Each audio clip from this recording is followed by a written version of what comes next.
Welcome joining me about some womb wellness and some information and knowledge and opportunity for education and space holding. So, welcome in, womb holder. Take a breath with me before we do anything else. Inhale slowly through your nose and exhale like you're letting your shoulders drop on purpose. Let this space be a soft landing, no pressure, no performance, just presence.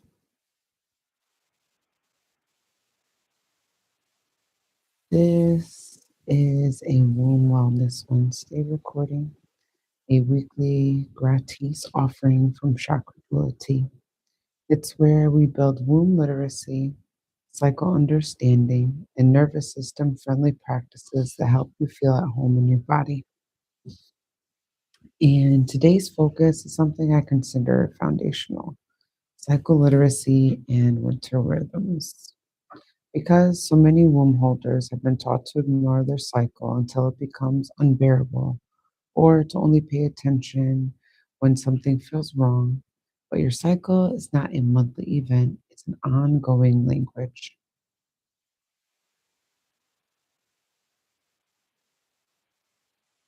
And here's why I'm pairing this with winter. Winter changes things.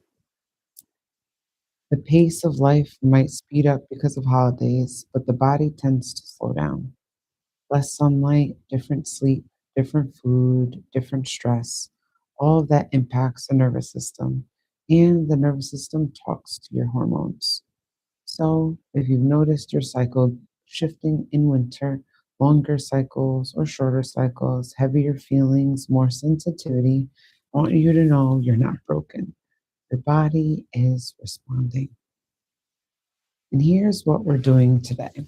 I'm going to walk you through the four phases of the menstrual cycle in a way that makes sense and feels usable. I'll teach you how to identify your phase without an app by reading your body's cues. We'll talk about why stress in winter can change timing, especially through cortisol and sleep. And we'll clarify the difference between common discomfort and signs you should bring up to your provider. Then we'll close with a guided visualization called Listening to the Seasons of My Cycle, because your body doesn't need information, it needs regulation and reconnection. So as you listen, I want you to hold this gently. You do not need to have memorized everything today. Let your body decide what lands.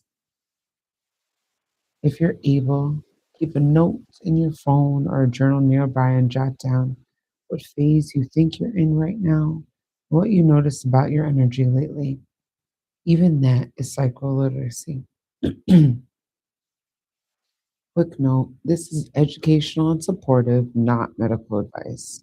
If you have symptoms that scare you or disrupt your life, you deserve care and clarity from a licensed provider. All right, let's get into it. We'll start with the big question: what is actually happening in the womb during each cycle?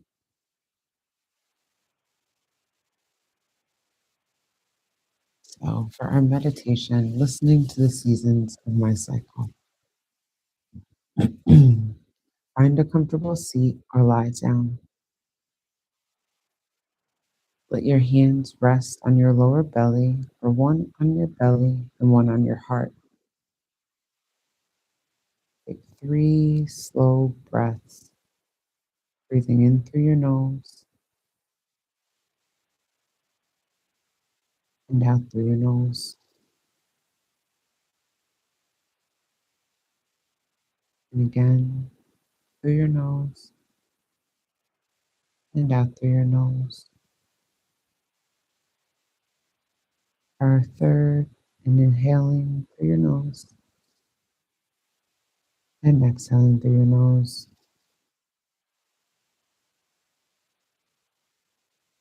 Each exhale is a signal: I do not have to grip right now.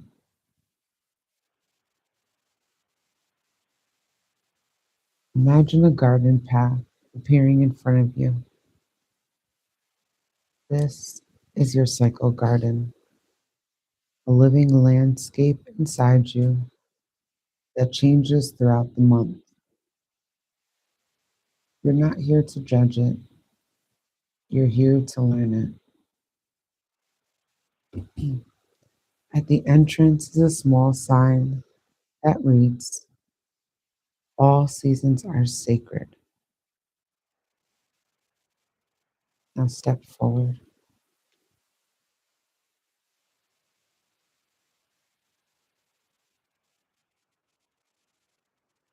You enter the first section, winter. The air is cool, clean, quiet. The ground is soft. The soil is resting. You notice a warm bench and a thick blanket waiting for you.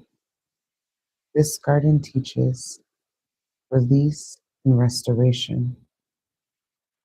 Put your hands on your room in this visualization and ask, what am I ready to let go of right now? Where do I need more rest than I've been allowing? If an image, a word, or sensation arises, receive it like wisdom. Before you leave winter, imagine placing one small stone into the soil. This stone represents one thing that you're done carrying.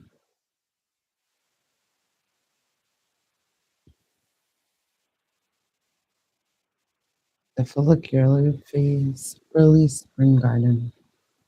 Now you walk into early spring. You see tiny green shoots pushing up, gentle but determined. The light is brighter. Your body feels a little more spacious here.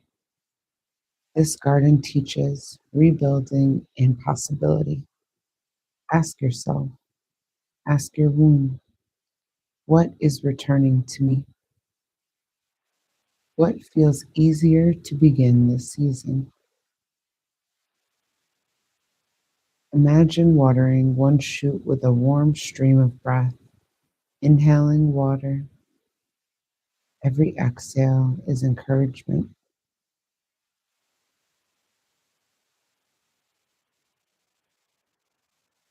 Ovulation stage, the summer garden. You step into summer. This section is vibrant. Flowers are open, facing the sun. There's a sense of outward energy, communication, connection. This garden teaches expression and openness. Ask your womb, where does my energy want to be shared? What truths want to be spoken? Imagine one flower representing your voice. On an exhale, it opens wider, not for anyone else, just because it can.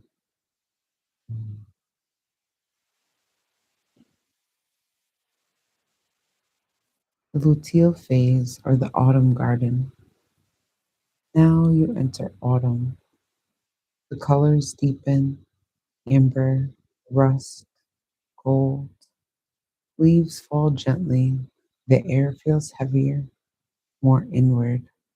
This garden teaches discernment and boundaries. Ask your womb, what needs completion? What boundary protects my peace right now? Imagine gathering fallen leaves into a small pile, not as waste, but as compost. This is where your body turns experience into wisdom.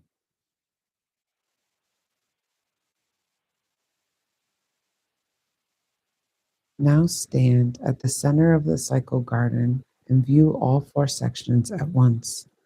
Notice not one of them is wrong. None of them are a problem. They are a system. Place both hands on your womb in your physical body now. Whisper to yourself, I honor my rhythm. I trust my timing. I allow my seasons.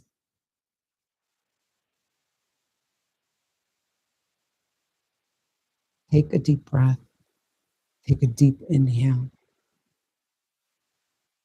and slowly exhale and gently return to the room.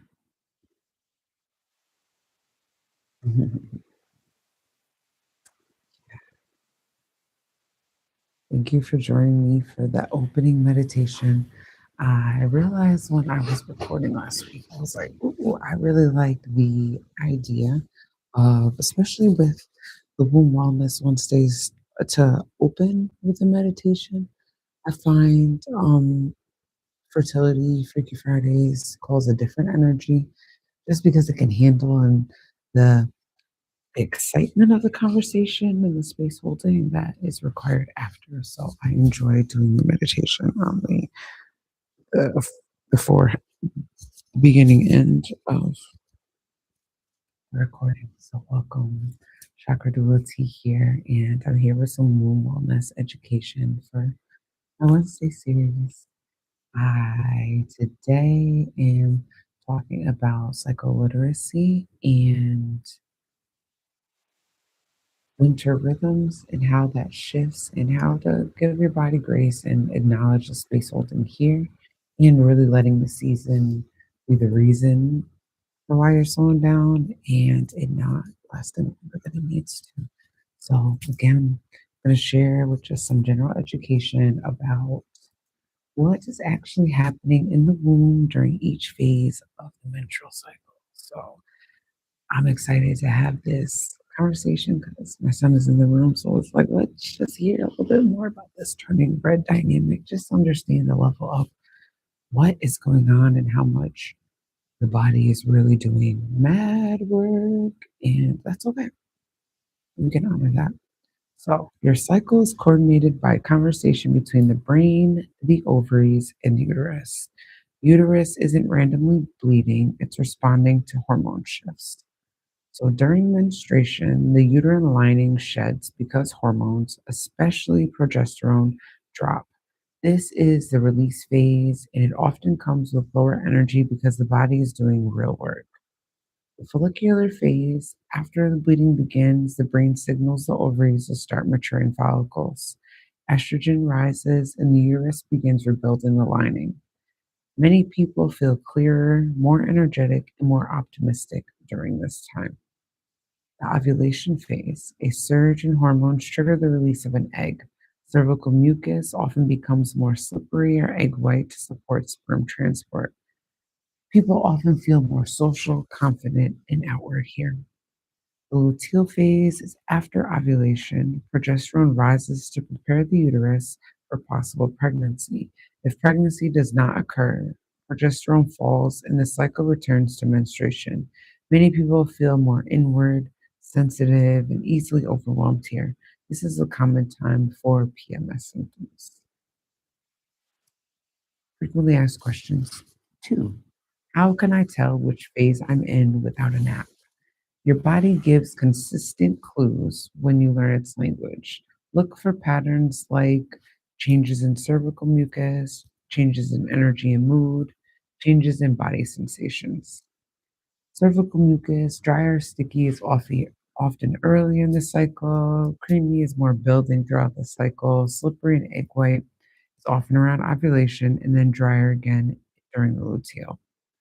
Energy and mood. Many feel lower and inward during menstruation, a rise of energy in the follicular phase, outward and expressive around ovulation, and then more sensitive, irritable, and tired in the luteal phase.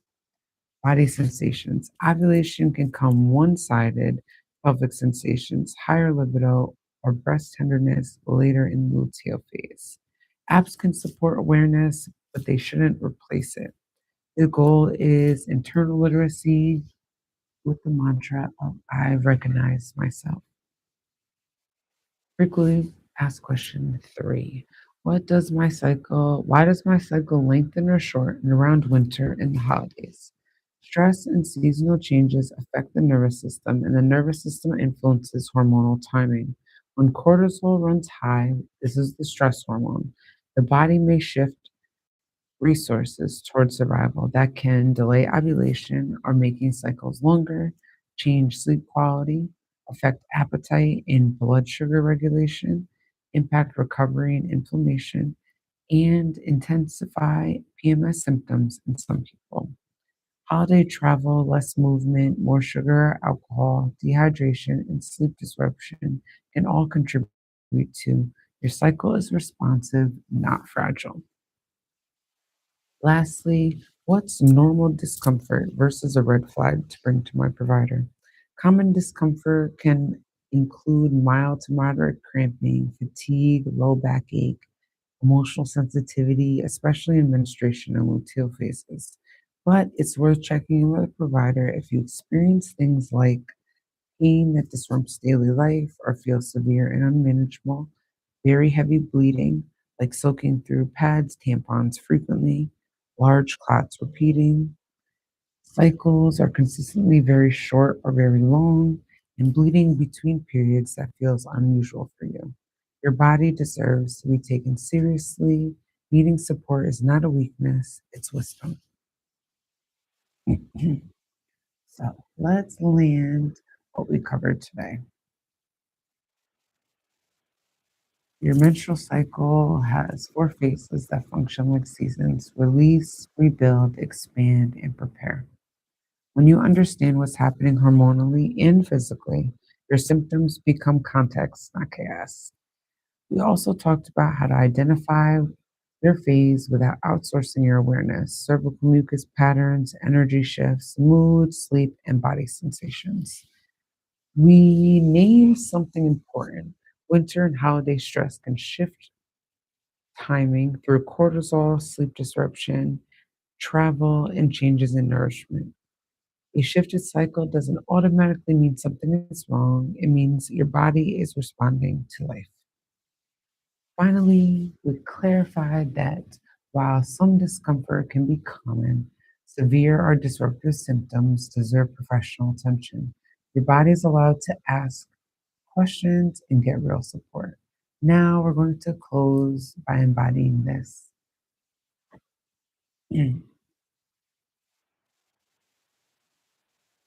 Thank you for being here with me. Even choosing to learn your cycle is a form of self-respect. It's you saying I'm not going to abandon my body anymore. And I want you to remember, cycle literacy doesn't happen overnight. It happens with gentle attention over time, through noticing, through tracking, through listening without judgment. What we did today is the foundation: education, awareness, and reconnection. But some of you are feeling called for deeper support: personalized rhythm reading, fertility support, womb healing mentorship, pregnancy and postpartum preparation, or simply having someone to help you interpret what your body has been trying to say. That's why there's one-to-one support becomes powerful, because your cycle isn't generic, it's yours. If you want to work with me privately, you can book a one-to-one session with Chakra Doula Ti. In our session, we can explore your cycle patterns and phase needs, stress and nervous system rhythms, nourishment and seasonal support, body literacy tools you can actually use, and a womb centered plan that matches your real life. You don't have to keep guessing. You don't have to keep normalizing disconnection. You deserve clarity. And if this episode supported you, leave a comment with one thing you learned about your cycle today, even if it's small. That helps build community and helps your body remember. Subscribe so you don't miss next week's Womb Wellness Wednesday. And until then, be gentle with yourself. Your womb is asking you to not asking you to be perfect, asking you to